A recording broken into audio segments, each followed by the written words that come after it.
Hello, I'm the 10-minute English teacher. Let's get you exam ready. Today, we're going to be comparing Love's Philosophy with Sonnet 29, I Think of Thee. Before we get going, don't forget to like and subscribe. There are plenty of things on the channel to help you understand all 15 poems like an expert. Okay, we're going to compare Love's Philosophy with Sonnet 29, I Think of Thee. Now, the first thing we need to think about is what we actually need to know to be successful in the exam.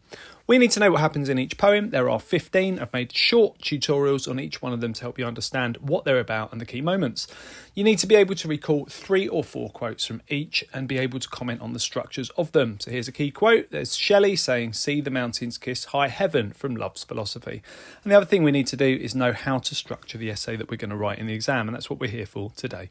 Today's question is, how is romantic love explored in Love's Philosophy, and one other poem from the Love and Relationships cluster? So let's think about how we're actually going to structure this essay. We're going to write an introductory paragraph, and we're going to think about what the 2 poems are about and what we learn from them. Once we've done that, we're going to write a paragraph comparing the structures of each. And when we've done that, we're going to analyse 3 or 4 quotes from each poem. And if we can, we're going to make comparative links. You've got to understand that in 45 minutes, you're not really going to be able to write effectively about more than 3 or 4 quotes from each poem. You're under the pressures of time. So really thinking carefully about what are those 3 or 4 quotes that you want to learn, commit to memory, and recalling the exam is important.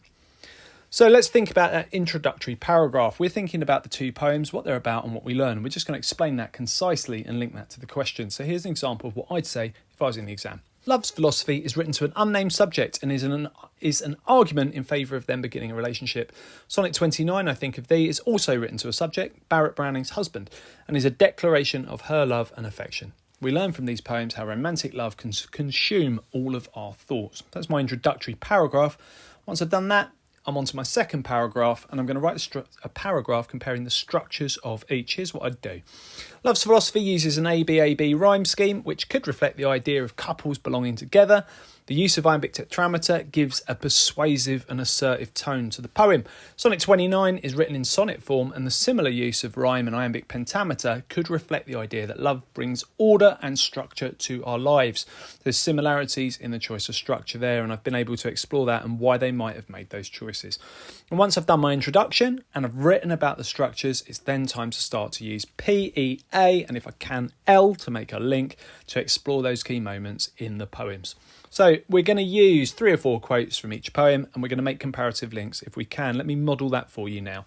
So here's my point. Shelley explores the idea that union and coupling is found throughout nature. Nice and easy point that makes a relatively sophisticated point about the poem. Here's my evidence. He writes, "See the mountains kiss high heaven." So there's the quote, one of the quotes that I've committed to memory that I've used there. Then I'm going to analyse that. The image of heaven in this metaphor could be a way of the speaker communicating the idea that their intentions are pure and good. And this is also an imperative, a command, which gives the poem a persuasive tone. So I've used my point, I've backed it up with some evidence from the poem, and then I've done some analysis of that using some key terms to explore what ideas might be being communicated or the impact that the quote has. If I can, I'm then going to make a link. Here's a link for you. In Sonnet 29, Barrett Browning also uses images of the natural world to communicate her feelings, and then I could explore the idea of her being the vines about him or him being the tree, and I could explore the ideas that she's trying to communicate there. Now, if you want to take it further, think about whether or not you could actually write this essay in 45 minutes. You can time yourself, include that introduction, and then after that, think about the structures before you begin to recall 3 or 4 quotes, and you can use my guides to each poem to prompt you. Now, in the description for this video, there is a link to a completely free worksheet. If you're a subscriber, then all you need to do is click that link and it will open for you, make a copy, and then you can fill that in electronically if you want to do the essay that way. Otherwise, you could print it out and you can have a go on paper, as you will do in the essay for the majority of you.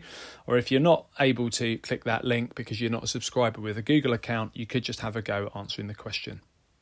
Okay, check out the other videos on my channel. I'll continue to add content. Feel free to ask something you'd like to see me cover in the comment section. Don't forget to like and subscribe and share, and keep revising.